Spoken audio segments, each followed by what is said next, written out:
I want to talk about one of my favorite mystery that I read in the year 2024. And this book really goes into many categories, but I think it's such a well-written book, well-researched, and also based on a true story that I think that not a lot of people gave it a chance, but I think you should. So before the end of the year, I'm gonna try to convince you to read my favorite mystery of 2024. Now, as I mentioned, this is also a historical fiction book, which really puts people off on this kind of genre sometimes. I feel like a lot of us who enjoy thrillers and mysteries, where every time somebody says, oh, historical fiction, oh, I don't know. But let me tell you, this book is so much more. And the author did such a great job putting together this book that I was in it because of the mystery, but I learned so much more as I was reading these pages. And this was one of the books that I recommended in audio because the audiobook I was reading it physically as I was listening to this audiobook, and it just transported me into this winter wonderland that, well, it sounds a lot better than what it actually was at the time. But let me tell you about Frozen River by Ariel Lahone. This is a story, or it's based on Martha Ballard, who was a midwife. This took place in the year 1789, or this book is taking place in the year 1789 in Maine.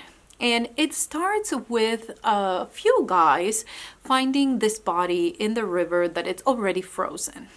So they just think about what it was like to take a body out of the river that it's already frozen with this is manpower kind of thing, but they take him out, they take him to this tavern, to this one room that they have, and they call the midwife to come and determine a cause of death.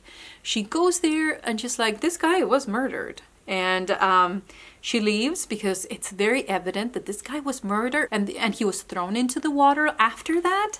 But she's kind of conflicted because, and this is how wonderful this book is, it's just a puzzle of things that are building in front of your face. But she knows this man because sometime before, she went to the house of the pastor, their town's pastor's home, and he was out of town working.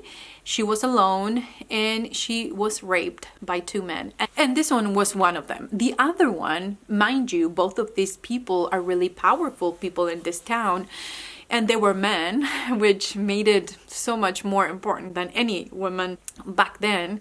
But so she's kind of like, oh, okay, so he raped her, and now maybe the husband did something.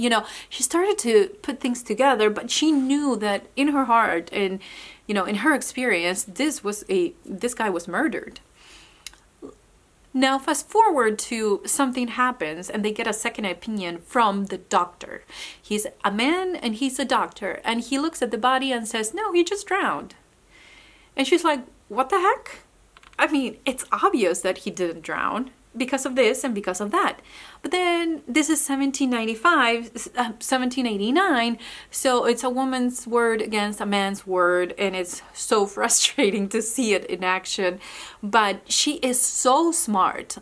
She wasn't supposed to know. Women were not supposed to know how to write or how to read at the time. Her husband taught her how to do it. Her husband was such a wonderful man, so supportive. He supported, her through this midwifery learning and the writing, and she kept a journal. So in that journal she would have any birth, any death, any criminal activity, anything that she was a witness of, she'd have it in this one diary. And you will have some chapters where she's just writing in her diary. You get to know her family, who her kids are, and the struggle between once this investigation is happening, or she's starting this investigation, she starts to learn about things that really could put her family in jeopardy if this was actually a murder. But she is such kind of matter-of-fact woman, that she really wanted to know what happened. She wanted to know the truth, even if her family would be somehow related.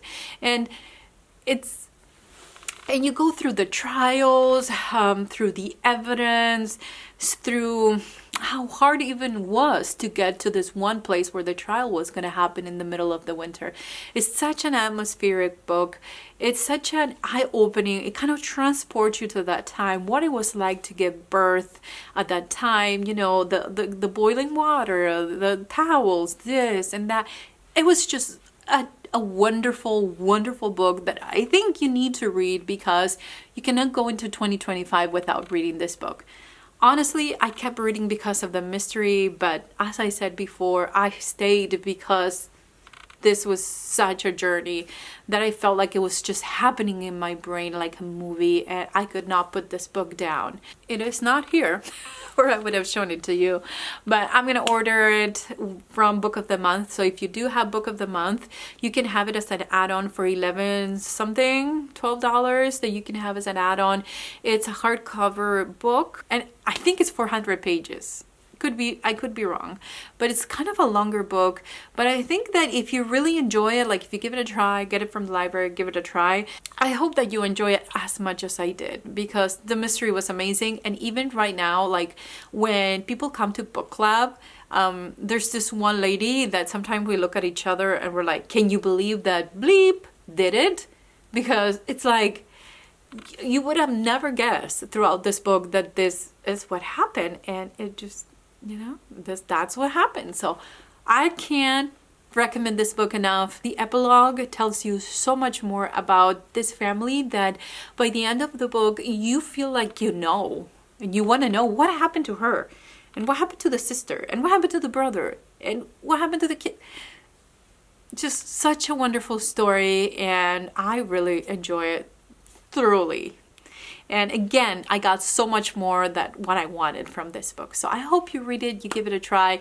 5-star. If you can do the audiobook and the physical book at the same time, or the ebook, or whatever it is, I do think that the audiobook adds to the story, and it's almost like Martha is talking to you and telling you the story. So I would definitely recommend the audiobook with the physical book. So anyway, please tell me, what is your favorite mystery of 2024?